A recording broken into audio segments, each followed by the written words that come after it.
Hi friends, welcome back. So in this video we'll be calculating this limit. Limit x tends to 0 sin x divided by x, and that's going to be 1. Okay, we'll be seeing how that happens. And also we'll be proving that the limit x tends to 0 tan x divided by x is also going to be 1. So these are two tasks that we have in this video to finish. So we'll be proving these limits using some geometry. Okay, so let's get started. So this is a circle of unit radius, and you have another radius with at an angle x. So let's give them names A, B and C, and we'll be extending this line. So we'll draw a tangent at this point. Okay, let's draw a tangent at this point.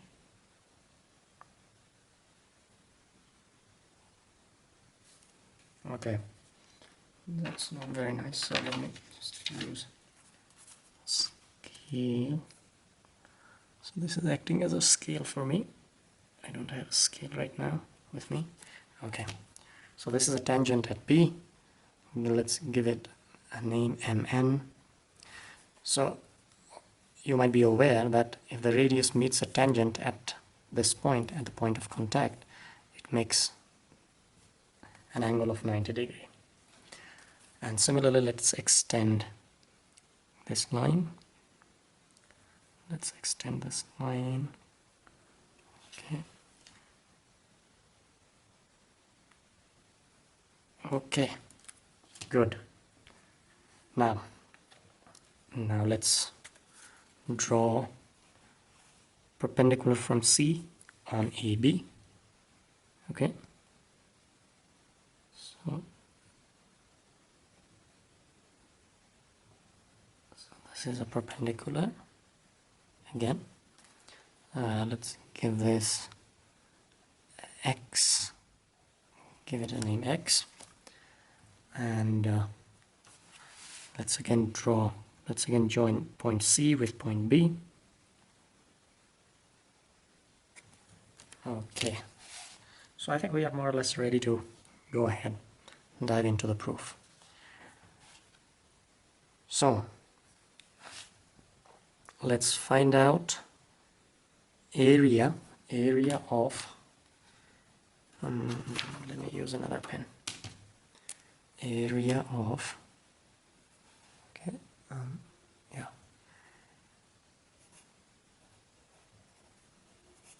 area of triangle ABC. Okay, triangle ABC. Let's find out. So AX is projection of AC on AB. So how much is that going to be? Because the radius is of length 1 centimeter or 1 unit. Let's just write 1 unit. So that's going to be 1 hypotenuse times the cos of this angle, right?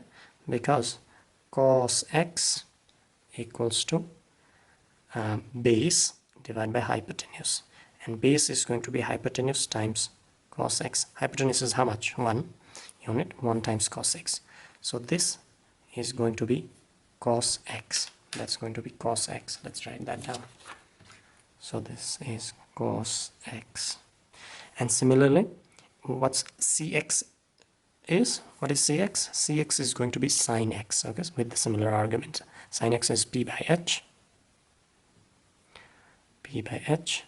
P is going to be h times sin x. And h is 1 unit, so sin x. So this is going to be sin x. Sin x. Okay. Now, what's the area of a triangle? If you know the height of the triangle, and if you know the base of the triangle, how much is that going to be? Equals to half base times height. So height and base, how do we know which one is base, which one is height? They have to make 90 degree on with one another. Okay, so here you, as you can see, in ABC, AB is making 90 degrees perpendicular to CX, or CX is perpendicular to AB. So therefore these two lines are base and height respectively.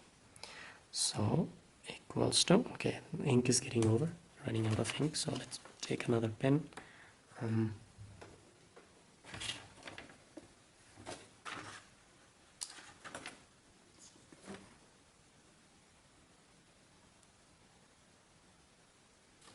Let me use red pen. Okay, so that's going to be half times base. What's the base? Base is 1 times sine of x. So half of sine x, right? Half of sine x. Similarly, we'll be finding area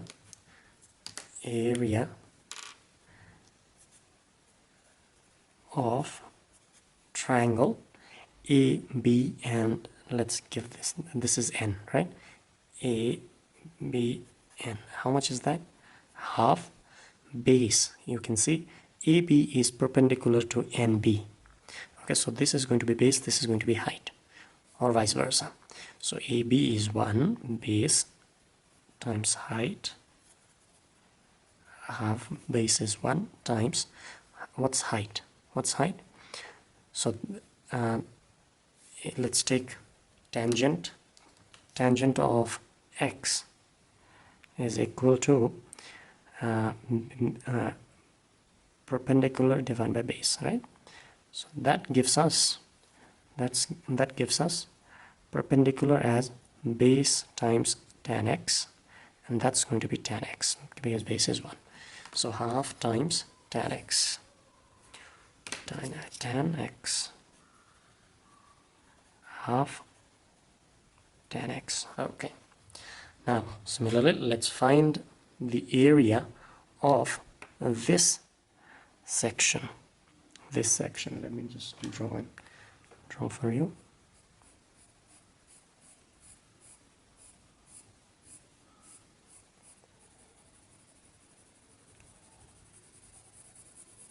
So this part, you see, area between these two radius, and this arc, how much is that going to be? So that is going to be, so all of us know that area between, so I'm going to write it this way, okay? I'm going to write it this way. No. Okay, area of, can you see it? Is it clear? Okay, if it's not clear, then we have to opt for something else. Area of A, B, C. But so let me write it in a bit different way. Let me write it like this, okay? I don't know the standard notation, so that's going to be half of radius squared times the angle. Okay, times the angle. This is the angle, this is the radius. So half, how much is radius? So 1 times, what's the angle? 1 squared times x equals to half of x. Okay, so far so good. So now let's give it a name. 1, this is 1, this is 2, and this is 3. So from these 3 expressions, what can you see? What do you observe? So the area of this one is the maximum in comparison to the other two. This one has the smallest area, and the next one is with this arc, triangle with this arc. Triangle with this arc, I don't know the name, but yeah, let's say that. Okay, so from 1, 2, and 3, we can write the inequality here. So inequality that follows from 1, 2 and 3 is, what's the inequality?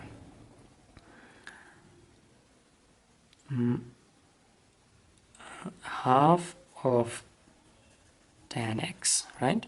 The area of this triangle is greater or equal to area of this one, half of x, greater or equal to half of sine x. Very good, excellent. Excellent. Now we'll divide this equation 4, we'll divide this equation 4 by dividing 4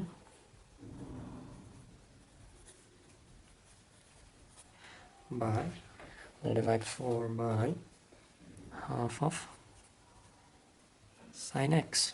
So let's write down what we get. What do we get? We get cos of x is smaller or equal to sine x divided by x is smaller than 1. So far so good. Okay, so let's call it 5, equation 5. So this is equation 5, okay? Equation 5 holds true because sine x divided by x and cosine of x are both even functions in the interval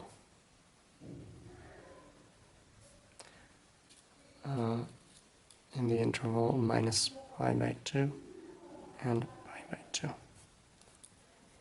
So it's valid between these two for any non-zero x, okay? So that also should be kept in mind. Now let's take limit. And we know that cosine of x is continuous. Cosine of x is continuous at 0, or so let's take limit. Let's take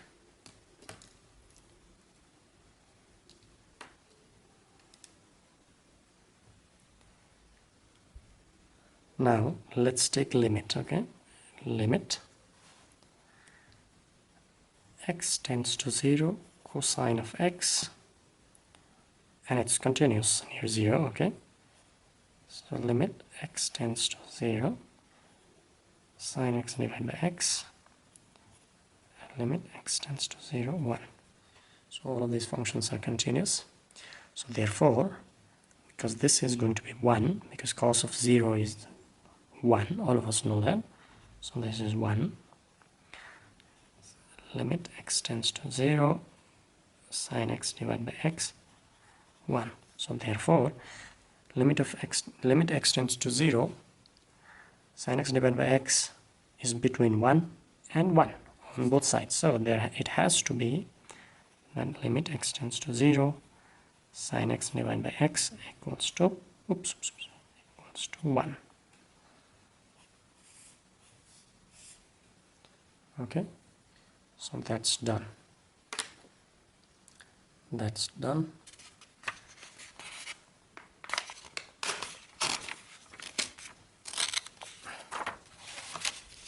That's done.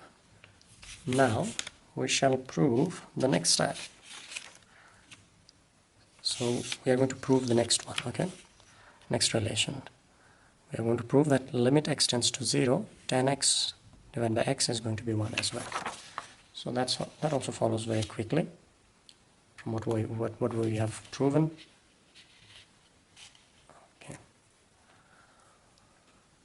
So we are going to divide equation 4. We're going to divide equation 5 by cos x. Okay, equation 5 by cos x. So dividing, okay, So for this one, to prove that tan x divided by x, limit x tends to 0, is going to be 1, we are going to divide equation 5. You can say this equation cos of x sin x. Okay, so we're going to divide this equation by cos x. So divide equation 5 by cos x. What do we get? We get 1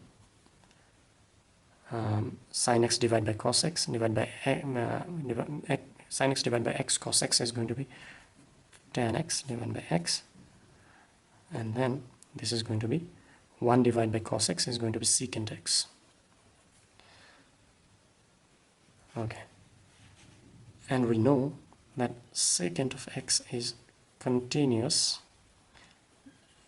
near 0, and secant of 0 is equal to 1. Therefore, what do we have?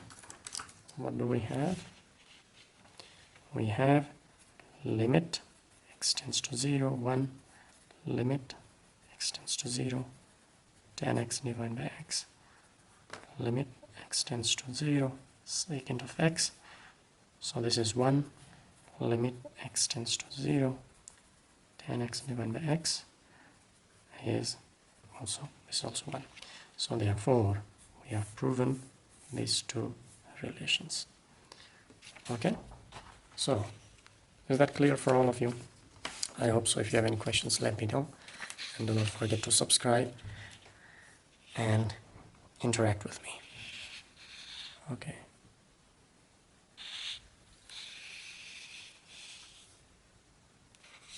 So this was a wonderful limit problem, okay? And we have used geometry to prove this. Thank you very much. Bye-bye. See you.